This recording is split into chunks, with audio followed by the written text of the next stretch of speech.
Hello everyone, welcome back to this channel. I hope you all are doing great and learning English every single day. আজকের video topic হলো should. এই ভিডিওটা থেকে আপনারা শিখতে চলেছেন শুডের অনেকগুলো ব্যবহার। মানে শুডকে আমরা কিভাবে আলাদা আলাদা সিচুয়েশনে ব্যবহার করতে পারি। সো ভিডিওটা আপনারা পুরোটা দেখুন যাতে শুডের এই প্রতিটা ব্যবহার আপনারা খুব ভালোভাবে বুঝে যান। তো চলুন দেরি না করে আজকের ভিডিওটা শুরু করা যাক।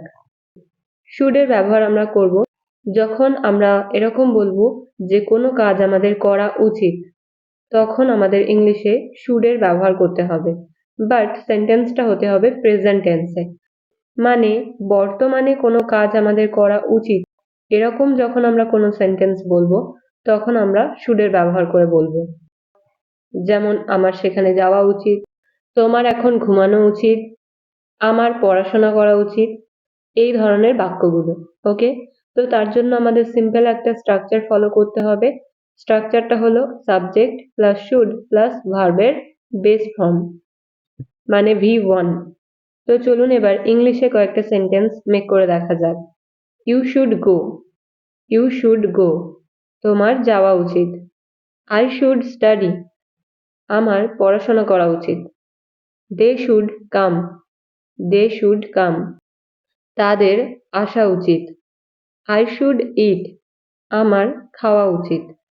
সো যখন কোনো কাজ আমাদের করা উচিত আমরা বলবো, তখন আমরা জাস্ট সাবজেক্ট তারপরে শুড এবং শেষে ভার্বের ফার্স্ট ফর্ম বসিয়ে খুব সহজে এই ধরনের বাক্যগুলো বলতে পারি। এবার যদি আমরা সেন্টেন্সগুলো এরকম বলি যে তোমার যাওয়া উচিত না, তোমার খাওয়া উচিত না, তোমার খেলা উচিত না, মানে যখন আমরা এই সেন্টেন্সগুলো নেগেটিভ সেন্টেন্স বলবো তখন আমরা কিভাবে বলবো? খুবই সহজ। আমরা যদি নেগেটিভ সেন্টেন্স বলি, আমরা যদি নেগেটিভ সেন্টেন্স বলতে যাই তাহলে আমাদের জাস্ট শুডের পরে নট ব্যবহার করতে হবে। স্ট্রাকচারটা সেমই থাকবে কিন্তু আমাদের শুড নট ইউজ করতে হবে। যেমন ইউ শুড নট গো দেয়ার, তোমার সেখানে যাওয়া উচিত না। আমরা যদি বলি তোমার সেখানে যাওয়া উচিত তাহলে ইউ শুড গো, আর যদি বলি তোমার সেখানে যাওয়া উচিত না তাহলে বলতে হবে you should not go there. I should not eat, আমার খাওয়া উচিত না। I should not eat. তোমার কান্না করা উচিত না। You should not cry. তার ঘুমানো উচিত না। She should not sleep. She should not sleep. এটা তো গেল নেগেটিভ সেন্টেন্স। এবার যদি আমরা এই ধরনের বাক্যগুলো এরকম ভাবে বলি যে আমার কি যাওয়া উচিত, আমার কি তাকে জিজ্ঞাসা করা উচিত, আমার কি তার সাথে কথা বলা উচিত, মানে আমরা যদি কোনো কিছু করার জন্য কারো থেকে পরামর্শ চাই তাহলে আমরা কিভাবে সেন্টেন্সগুলো বলবো? সো ইন্টারোগেটিভ সেন্টেন্স বলতে আমাদেরকে যে স্ট্রাকচারটা ইউজ করতে হবে সেটা হলো ফার্স্ট আমাদের বলতে হবে শুড, তারপরে বলতে হবে সাবজেক্ট, তারপরে V1 এবং শেষে আদার ওয়ার্ডস। যেমন should I go there, should I go there, আমার কি সেখানে যাওয়া উচিত। শুড আই কল হিম, আমার কি তাকে কল করা উচিত। শুড সি কাম হিয়ার, তার কি এখানে আসা উচিত। শুড দে প্লে ক্রিকেট, তাদের কি ক্রিকেট খেলা উচিত। সো যখন আমরা কোনো ইন্টারোগেটিভ সেন্টেন্স বলবো বা কারো থেকে পরামর্শ চাইবো কোনো কিছুর জন্য, তখন আমরা শুডের ব্যবহারটা সব থেকে প্রথমে করব। ওকে, শুডের পর সাবজেক্ট, তারপরে হচ্ছে ভার্বের বেস ফর্ম এবং শেষে যদি আদার ওয়ার্ডস এর প্রয়োজন হয় তাহলে আমরা আদার ওয়ার্ডস ইউজ করতে পারি। সো এটা ছিল শুডের প্রথম ব্যবহার। কোনো কাজ করা উচিত অর্থে শুডের ব্যবহার হয়। তারই সাথে আমরা শুডকে নেগেটিভ সেন্টেন্স এবং ইন্টারোগেটিভ সেন্টেন্স বলতেও ব্যবহার করতে পারি। নেক্সট হলো শুড হ্যাভ। শুড হ্যাভ আমরা তখনই ইউজ করব যখন আমরা কোনো সেন্টেন্স এরকম বলবো যে কোনো কাজ করা আমাদের উচিত ছিল, মানে পাস্টের কথা বলবো। কোনো কাজ করা যেটা আমাদের উচিত ছিল, সো উচিত ছিল। সো এই ধরনের বাক্যগুলো বলতে হলে শুড হ্যাভ এর ইউজ করতে হবে। সেন্টেন্স স্ট্রাকচার হবে subject plus should have plus ভার্বের third form. Clear? Example, I should have told you. I should have told you. আমার তোমাকে বলা উচিত ছিল। She should have informed me. She should have informed me. তার আমাকে জানানো উচিত ছিল। You should have asked him. তোমার তাকে জিজ্ঞাসা করা উচিত ছিল। He should have gone there. He should have gone there. তার সেখানে যাওয়া উচিত ছিল। এবার যদি আমরা বলি আমার তোমাকে বলা উচিত ছিল না, তার আমাকে জানানো উচিত ছিল না, তোমার তাকে জিজ্ঞাসা করা উচিত ছিল না, মানে নেগেটিভ সেন্টেন্স।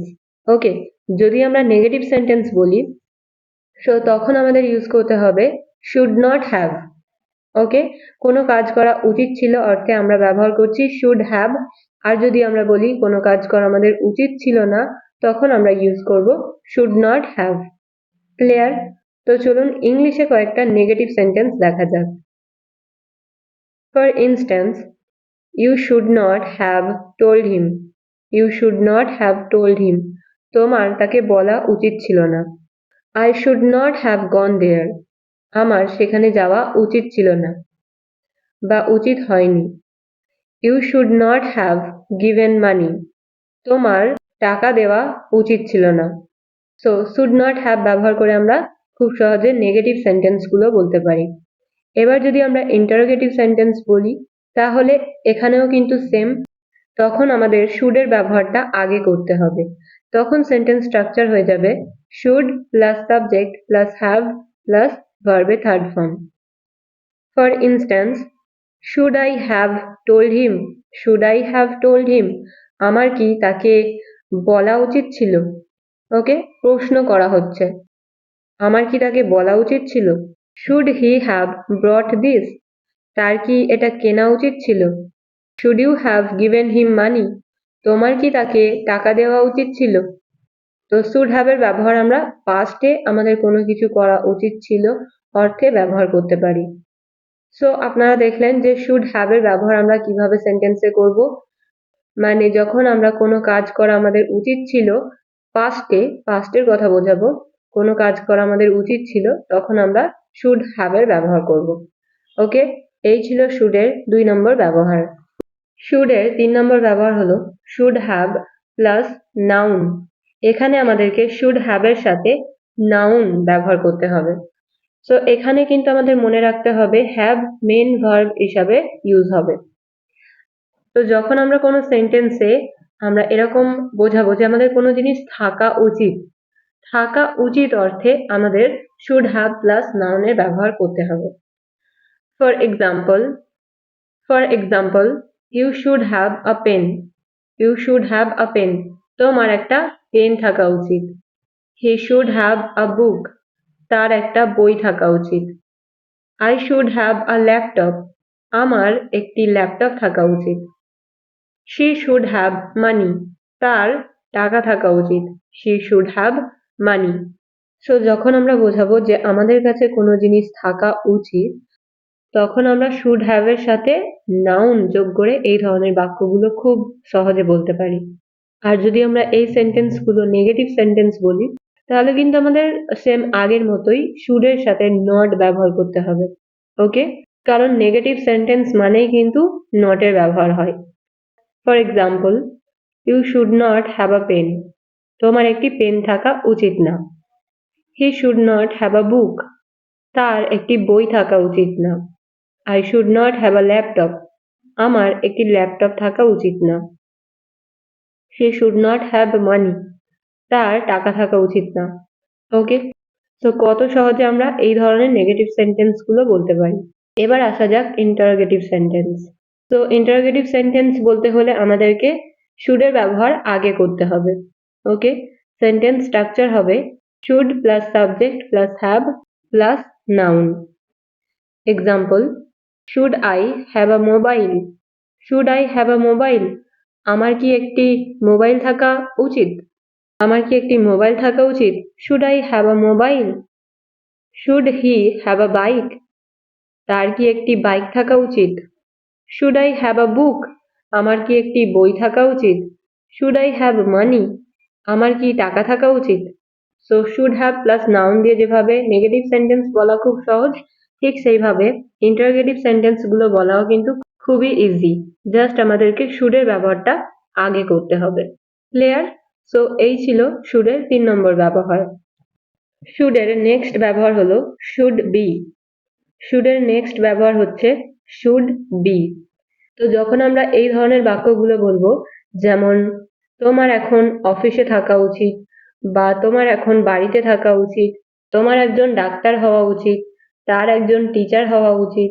সো এই ধরনের বাক্যগুলো বলতে হলে আমাদের সেন্টেন্সে ইউজ করতে হবে শুড বি। যদি শর্টে বলা যায় তাহলে বলবো, যখন আমরা সেন্টেন্সে হওয়া উচিত আর থাকা উচিত এরকম বোঝাবো তখন আমরা ইউজ করব should be.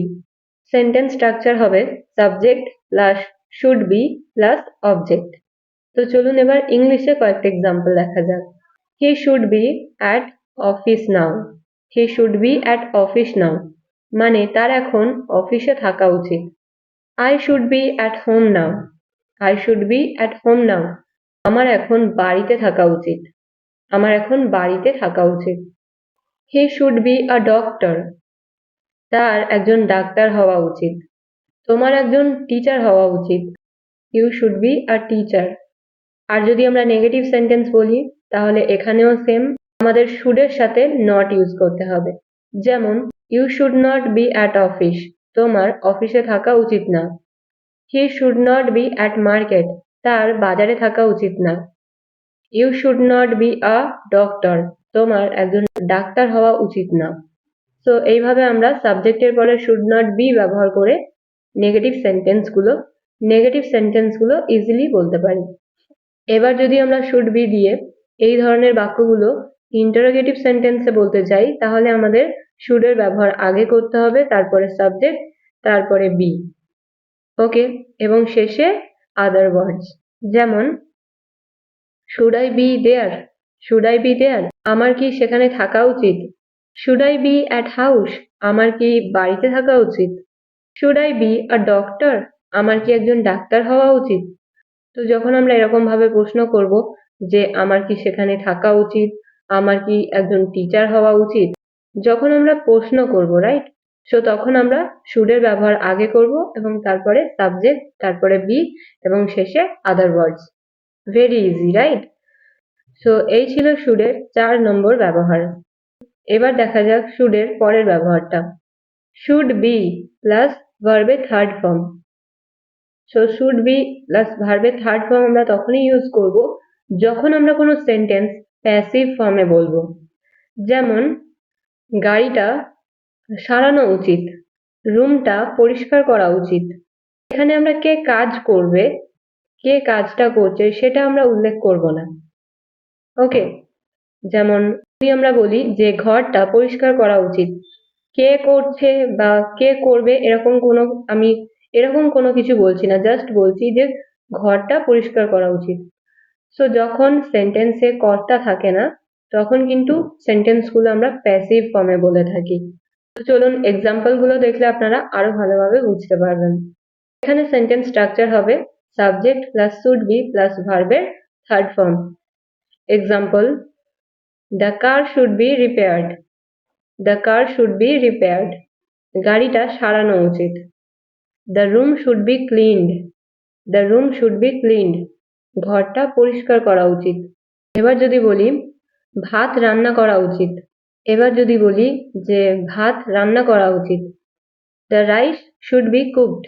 The rice should be cooked মানে ভাত রান্না করা উচিত।